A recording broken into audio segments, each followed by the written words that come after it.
Bueno, para empezar, los potenciales de acción cardíaco se conducen como todos los potenciales de acción por conducción electrotónica. Recuerden que la conducción electrotónica representaría, digamos, los flujos locales de carga o la difusión lateral de cargas, que es lo que vimos en la primera teoría de excitables. Recuerden que habíamos dicho que la constante de longitud, o sea, la distancia que se puede propagar un potencial de acción antes de reducirse a la mitad del potencial máximo, dependía fundamentalmente del diámetro de las fibras, o sea, a mayor diámetro, mayor constante de longitud, y de la resistencia de la membrana, o sea, mayor resistencia de la membrana, también mayor constante de longitud. Y que la velocidad de conducción de los potenciales de acción también dependía de estos mismos parámetros. O sea, a mayor constante de longitud, o sea, mayor diámetro de las fibras y resistencia de la membrana, también va a ser más rápida la conducción de los potenciales de acción. Esto es, digamos, en cuanto a si uno fija un potencial de membrana máximo, de qué otros factores depende. Pero aparte, la velocidad de conducción de los potenciales de acción va a depender de la amplitud del potencial de acción, o sea, mientras la diferencia de potencial que se genere sea más grande, la velocidad de conducción, o sea, va a haber un mayor gradiente y por lo tanto la velocidad de conducción también va a ser mayor. Y de otro factor que va a depender la velocidad de la conducción electrotónica, o sea, de la conducción de los potenciales de acción cardíacos, en este caso en particular, es de la velocidad de entrada de las cargas positivas. Recuerden que la velocidad de entrada de las cargas positivas está en gran parte dada por la pendiente de la fase cero. Entonces, tomando en conjunto todos estos aspectos, ya podemos deducir que la velocidad de conducción de los potenciales de acción en las fibras de respuesta rápida va a ser mucho más grande que la velocidad de conducción en las fibras de respuesta lenta. O sea, la velocidad de conducción en las fibras auriculares, ventriculares, en las de His, en las fibras de Purkinje, que son fibras rápidas, va a ser mucho mayor que la velocidad de conducción en las células marcapaso, o sea, en las células del nódulo sinoauricular y del nódulo auriculoventricular.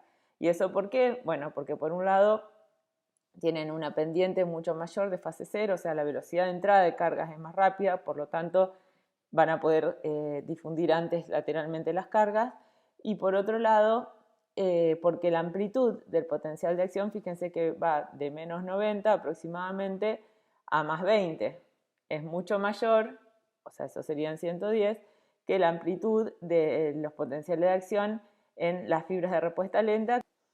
Todo esto explica por qué en las fibras rápidas la velocidad de conducción va desde 1 metro por segundo, lo que se da en las fibras auriculares y ventriculares, a 4 metros por segundo, lo que se da en las fibras de Purkinje, mientras que la velocidad de conducción en las células lentas, en las células del nódulo sinoauricular, por ejemplo, es menor a 0,1, o sea, el máximo que puede ser es 0,1 metro por segundo. Eso lo vamos a ver de nuevo ahora.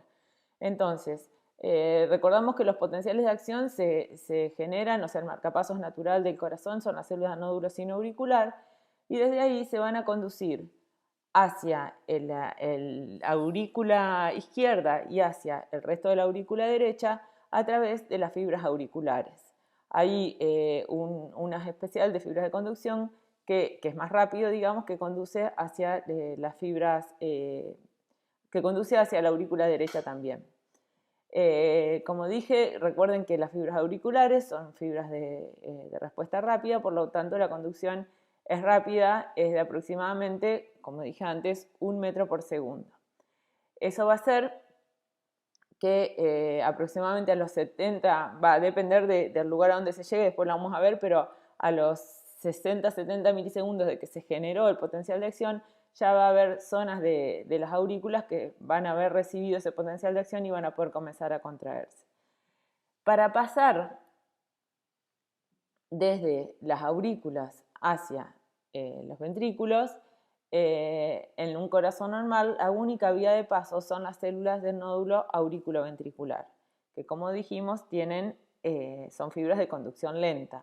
Por lo tanto, eso va a implicar que va a haber un retraso en la conducción hacia el ventrículo, o sea, que los potenciales de acción van a llegar mucho antes a las aurículas que lo que van a llegar a los ventrículos. Por otro lado, aparte de que es lenta la conducción en las fibras, como dije, es más de 10 veces más lenta que en las fibras auriculares, es más de 10 veces más lenta en las células del nódulo sinoauricular que en las fibras auriculares. Estas fibras tienen un periodo refractario muy largo, con lo cual los potenciales que lleguen antes de ese periodo de refracción largo van a ser bloqueados. O sea, esto recuerden que en el periodo refractario relativo se pueden generar, o sea, para generar un potencial de acción hace falta un estímulo mucho mayor. Esa es otra de las funciones, digamos, de estas fibras. Desde el nódulo aurículo-ventricular, los potenciales de acción, digamos, van a pasar al ventrículo, donde van a ser recibidos por el haz de His, que son fibras de conducción rápida. El haz de His se divide en dos ramas, una más ancha que va hacia el ventrículo izquierdo y otra que queda en el ventrículo derecho. Y esas fibras componentes del haz de His se van a continuar en las fibras de Purkinje. Las fibras de Purkinje también, al igual que las de His, son fibras de conducción rápida, tienen la particularidad respecto, por ejemplo, en comparación con las fibras ventriculares, que tienen la meseta, se da mucho más abajo en un potencial ya negativo casi, respecto a lo que es en las fibras ventriculares, que se da en potenciales más positivos, como más 15 por ahí. Y eso, bueno, claramente se ve a diferencia en los canales iónicos que contienen cada uno, en la cantidad sobre todo, más que en el tipo, el tipo son los mismos como dijimos antes. Y bueno, y una característica de las fibras de Purkinje es que son más anchas, o sea, su diámetro es aproximadamente 6 veces mayor que las fibras ventriculares, lo que hace que tengan una mayor, o sea, una capacidad de conducir con mayor velocidad los potenciales de acción. Entonces, por eso, mientras que las fibras ventriculares tienen una velocidad de aproximadamente 1 metro por segundo, las fibras de Purkinje llegan a 4 metros por segundo. Las fibras de Purkinje entonces los distribuyen hacia las distintas zonas del ventrículo y como en resumen, digamos, podemos decir que a partir de la generación de un potencial de acción en el nódulo sinoauricular, como decíamos antes, entre los 50 y los 90 milisegundos, todas las zonas de la aurícula derecha y la aurícula izquierda van a haber recibido ya los potenciales de acción y van a poder comenzar a contraerse.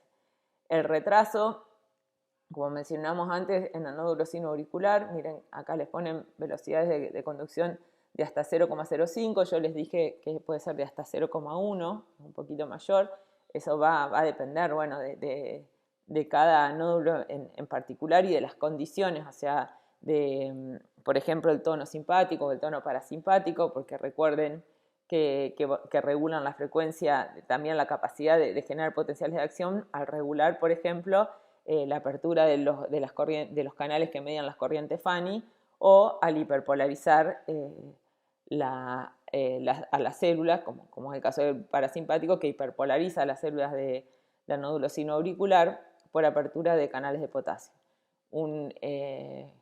Unas células hiperpolarizadas van a demorar más también en conducir esos potenciales de acción, ¿está bien? Entonces todo ese rango del que hablamos va a depender de todas esas variables. Acá fíjense que dice las de His y las fibras de Purkinje van hasta 4 metros por segundo, que los dijimos recién, lo que hace que la conducción en esas fibras sea más rápida. De este modo, mientras todas las fibras auriculares reciben los estímulos como máximo a los 90 milisegundos, fíjense que en las fibras ventriculares terminan de recibir los potenciales de acción 130 milisegundos después. ¿Eso para qué va a ser importante? Y va a ser importante para que al producirse la contracción ventricular desfasada del auricular, que la contracción auricular, digamos que la sístole auricular, permita completar el llenado ventricular, digamos que todavía el músculo ventricular está relajado, al fin de la diástole, como vamos a ver más adelante. Y bueno, y una vez que llega el potencial de acción a las fibras, que esto es lo que vimos en la clase anterior de músculo cardíaco, llega el potencial de acción, que es acá action potential, sería así, se produce la activación de los canales de rianodina por la apertura de canales de calcio, que son los que se abren acá en la meseta, los canales que son los que median las corrientes L.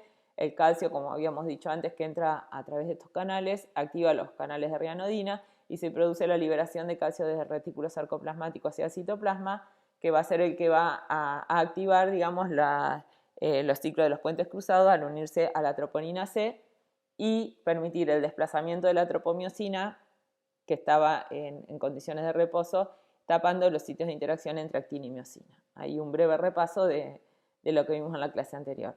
Entonces la contracción se va a producir con un cierto desfasaje de lo que es el pico de calcio y el potencial de acción, y recuerden que la existencia de estos potenciales de acción con periodo refractario prolongado impiden que se genere tetania en el músculo cardíaco, o sea que se genere una nueva contracción antes de que haya finalizado la anterior.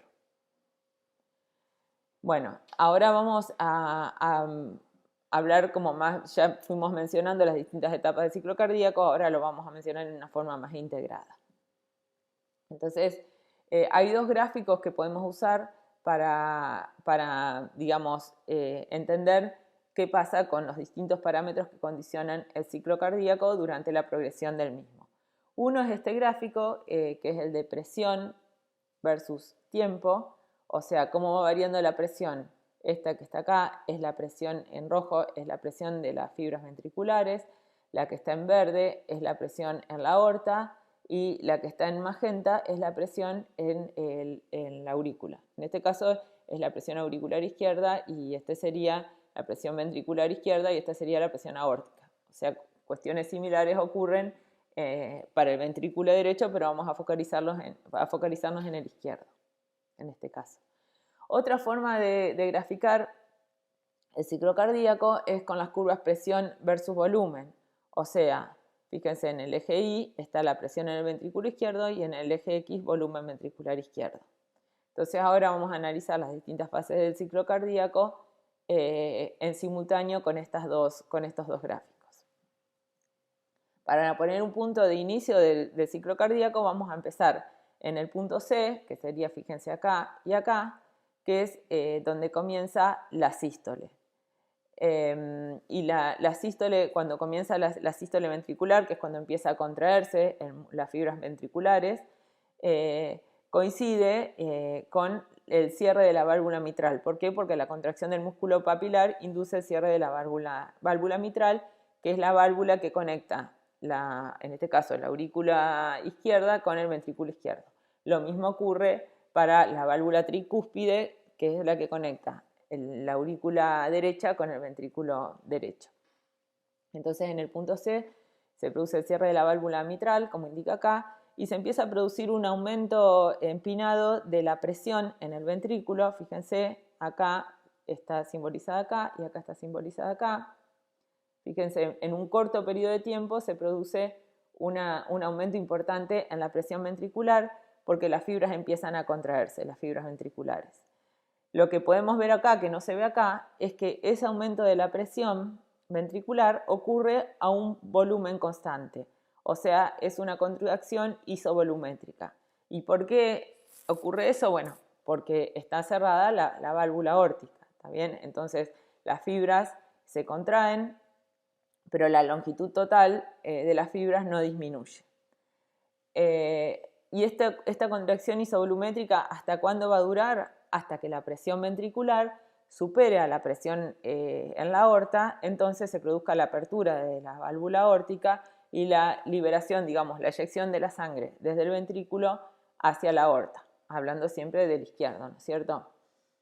Entonces, en ese momento, fíjense que acá, en el punto D, que sería este, se ve como la presión ventricular supera ligeramente a la presión aórtica, y entonces, aunque la presión sigue aumentando, digamos, porque las fibras se siguen contrayendo, pero en este caso lo que vemos que no se ve acá es que el volumen empieza a disminuir. ¿Por qué? Porque se empieza a producir la descarga de sangre desde el ventrículo hacia la aorta.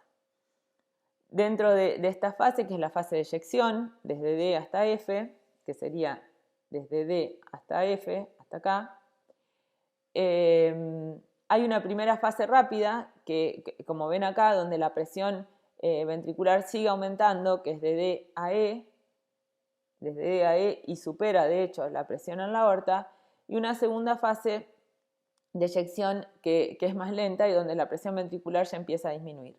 En esta fase, que es más lenta, en realidad fíjense que la presión en la aorta supera ligeramente a la presión ventricular. ¿Por qué? Porque bueno, en la primera fase la pared elástica de la aorta se estiró y en esta segunda fase ya empieza a retraerse, digamos, a volver a su longitud inicial, superando el flujo desde la aorta hacia la periferia a el que viene desde el ventrículo hacia la aorta. Entonces, el flujo se sigue manteniendo por el mismo momento del flujo, digamos, a pesar de esta leve diferencia de presión entre la aorta y el ventrículo. O sea que la presión es un poquito mayor en la aorta que en el ventrículo izquierdo, en este caso. Y esta fase de eyección más lenta termina con el cierre de la válvula aórtica, que se produce cuando hay un breve reflujo, digamos, desde la aorta hacia el corazón, como un flujo negativo sería. Ahí se produce el cierre de la válvula aórtica y coincide con el inicio de la relajación de las fibras cardíacas. Entonces, en el punto F, que se cierra la válvula aórtica, comienza la diástole. ¿Está bien? Fíjense que hay una disminución empinada también de la presión, si uno lo considera en el tiempo. Acá podemos ver que en un corto periodo de tiempo hay una disminución muy importante de la presión ventricular. Y en este gráfico lo que podemos ver es que esa disminución ocurre sin cambios en el volumen de las fibras ventriculares. En este caso no hay cambio en el volumen porque las válvulas auriculoventriculares, en el caso particular del ventrículo izquierdo, la válvula mitral, continúa cerrada. Y esa válvula va a continuar cerrada, que eso lo vemos acá cuando analizamos en el tiempo, cuando lleguemos al punto A, que es donde se va la presión auricular, va a superar a la presión ventricular, entonces se va a producir la apertura de la válvula mitral. Entonces, con la apertura de la válvula mitral, que es acá en el punto A, en el punto acá, se va a producir una primera fase de llenado rápido del ventrículo por el paso de todo ese volumen de sangre que estuvo regresando a la aurícula en la fase en que la válvula mitral estaba cerrada. Y fíjense que la presión sigue disminuyendo porque las fibras se siguen relajando. O sea, se empieza a producir un estiramiento de las fibras porque se está llenando el ventrículo de sangre, pero la presión sigue disminuyendo porque las fibras siguen relajadas. Esta primera fase de A a B se llama fase de llenado rápido. Y en una segunda fase, que es de B a C, que es de llenado más lento, que ya se da con la sangre que continúa volviendo al ventrículo a partir del sistema venoso. ¿Está bien? Y esta cosita final acá, que vemos en este gráfico, esta formita final, se produce, o sea, esto puede estar ubicado en distintos lados de acuerdo a la frecuencia cardíaca, se puede producir cuando se produce la sístole auricular que completa el llenado ventricular. Esta compleción, digamos, de llenado ventricular por la sístole auricular es importante, o digamos, tiene relevancia fisiológica cuando las frecuencias cardíacas son más altas, o sea, cuando este ciclo dura menos tiempo y la sístole auricular se produce antes en el tiempo, digamos. Entonces, cuando es más temprano, tiene mayor impacto, digamos, la sístole auricular en el llenado ventricular. Y bueno, y acá volvemos al punto C, donde se cierra la válvula mitral y comienza la contracción del músculo ventricular y una nueva sístole. Entonces, a partir de eso vamos a ver distintos parámetros que son importantes para evaluar el ciclo cardíaco. Vamos a empezar con el gasto cardíaco, que ya lo mencionamos antes, que es el volumen de sangre inyectado en un minuto, por el corazón en un minuto. El gasto cardíaco, como ya lo mencioné antes, va a ser igual a la frecuencia cardíaca, o sea, la cantidad de ciclos cardíacos que se den por minuto, por la descarga sistólica. ¿Y qué es la descarga sistólica? Es el volumen, que acá está acá está, acá está. La descarga sistólica es el volumen de sangre inyectado en cada sístole. Fíjense que está señalado acá en violeta. Sería C, que es el volumen con el que empieza la sístole. Recuerden que en C se iniciaba la contracción, menos A, que es el volumen con el que termina, o F, que sería el mismo también, porque esto hizo volumen. Sería el volumen acá F donde termina la sístole. Entonces, en este caso sería 150 menos, no sé, acá será 70 aproximadamente el volumen en F, ¿está bien? Ese sería el volumen, o sea, en este gráfico así se podría calcular la descarga sistólica, que sería el volumen latido también, o sea, el volumen descargado en un latido. Ese volumen, el volumen, digamos, el volumen la descarga sistólica, dije que era el volumen al comienzo de la sístole menos el volumen al final de la sístole. Ese volumen al comienzo de la sístole se llama volumen telediastólico o volumen de fin de lleno, ¿está bien? Acá lo puse mal. Ahora para la presentación se los voy a corregir. Fíjense que acá lo señalé acá y puse BF. Bueno, ahora después lo voy a corregir. Pero el volumen telediastólico entonces sería el volumen en este caso 150, que es el volumen con el que se inicia la sístole, o sea, con el que se inicia la sístole. O sea, este volumen va a estar condicionado por todo el volumen de sangre que retornó desde el sistema venoso hacia el corazón, que es lo que se denomina retorno venoso, y también por el volumen que quedó al final de la sístole anterior, o sea, va a ser la suma de los dos volúmenes.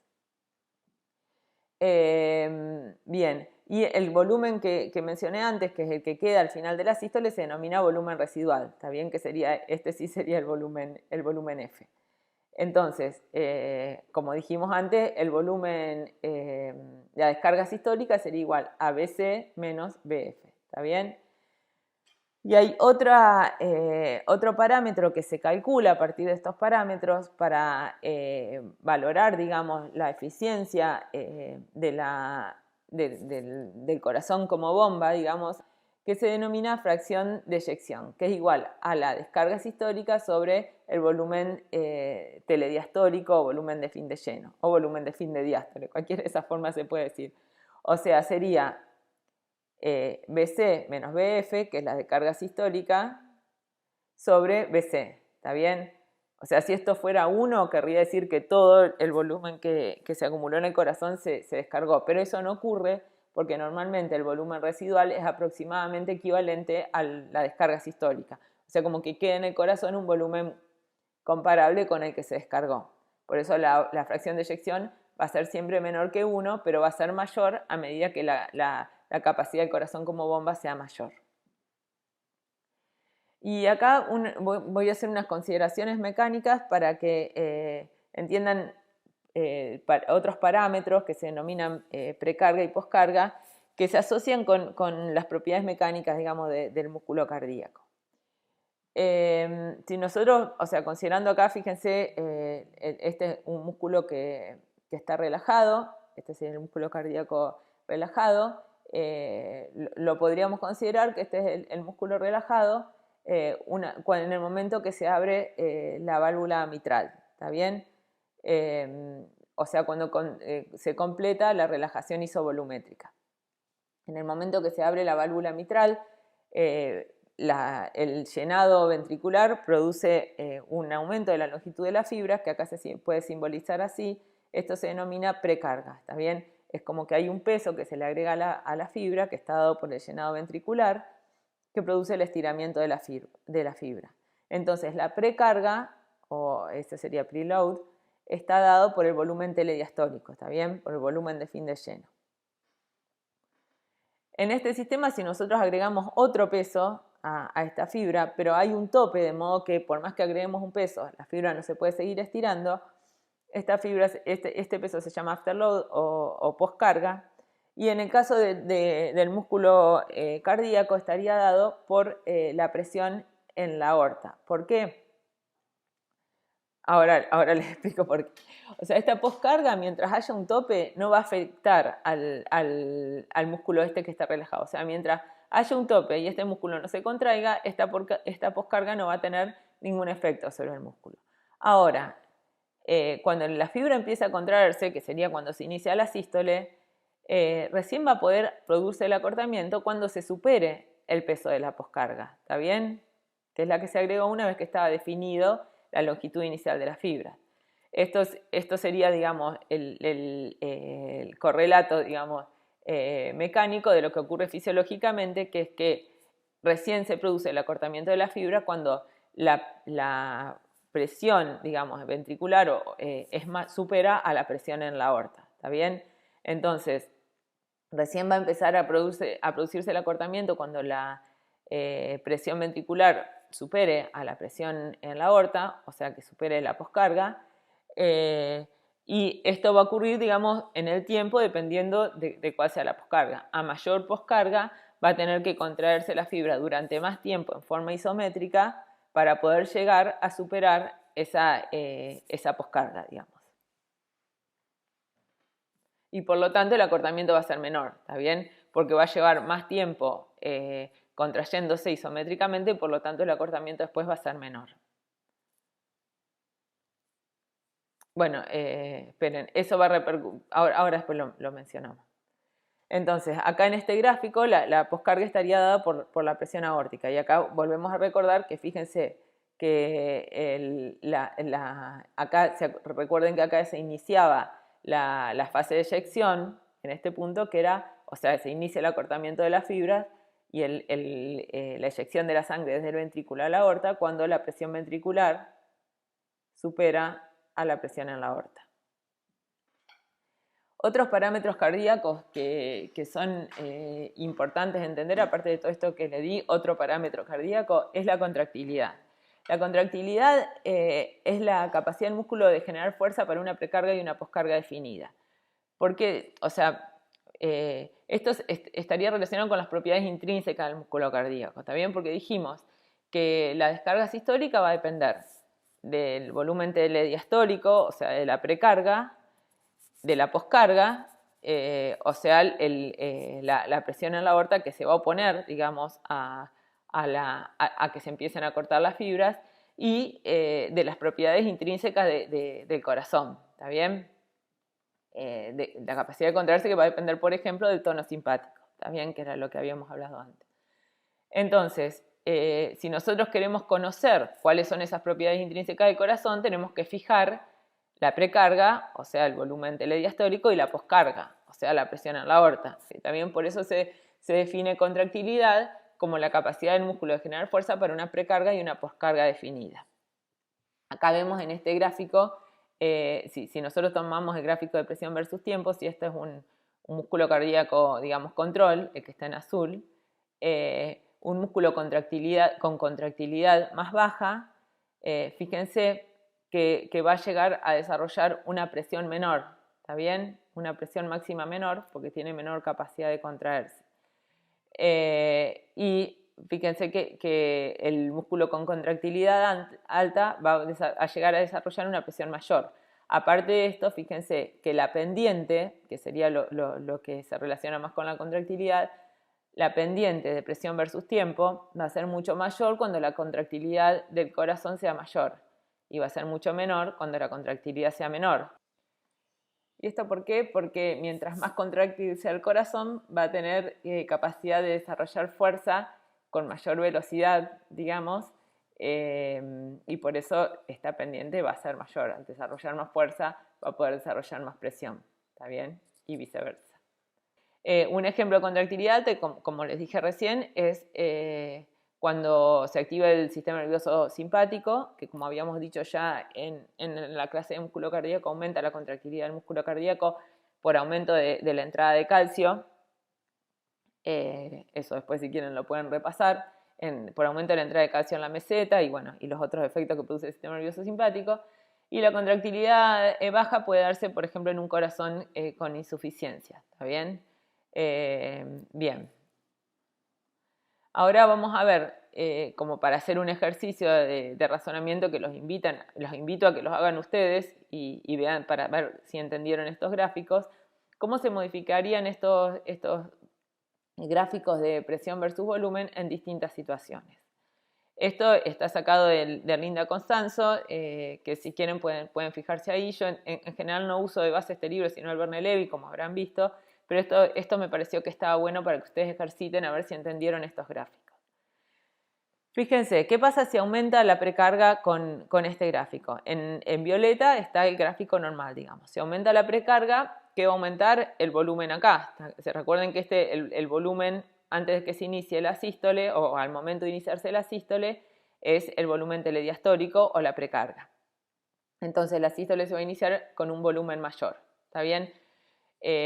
Al extenderse, digamos, estirarse más las fibras por la ley de Frank-Starling, que la vimos también en el teórico anterior, el músculo va a ser capaz de desarrollar una mayor fuerza, con lo cual va a poder expulsar un volumen mayor y en condiciones normales el volumen residual va a ser el mismo.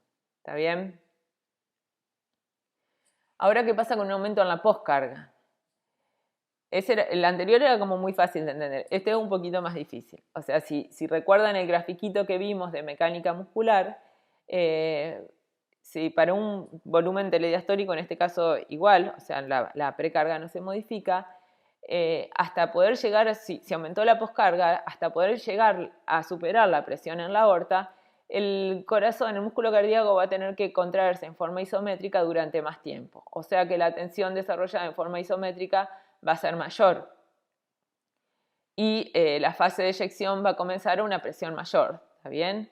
Entonces, ahí se va a empezar a producir la fase de eyección rápida y la de eyección lenta, pero bueno, como estuvo más tiempo contrayéndose isométricamente, la fase de eyección, digamos, va a poder durar menos tiempo y el acortamiento de las fibras va a ser menor. Entonces va a quedar un volumen residual mayor, ¿está bien?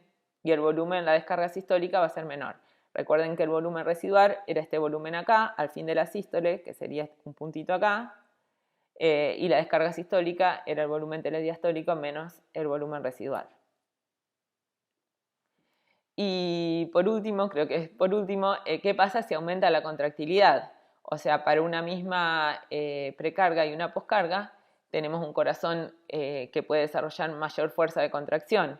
Entonces, para la misma precarga, el corazón y la misma poscarga, con lo cual empiezan a cortarse las fibras en el mismo momento, el corazón va a poder desarrollar una mayor tensión y por lo tanto va a poder eyectar un volumen mayor y el volumen residual va a ser menor.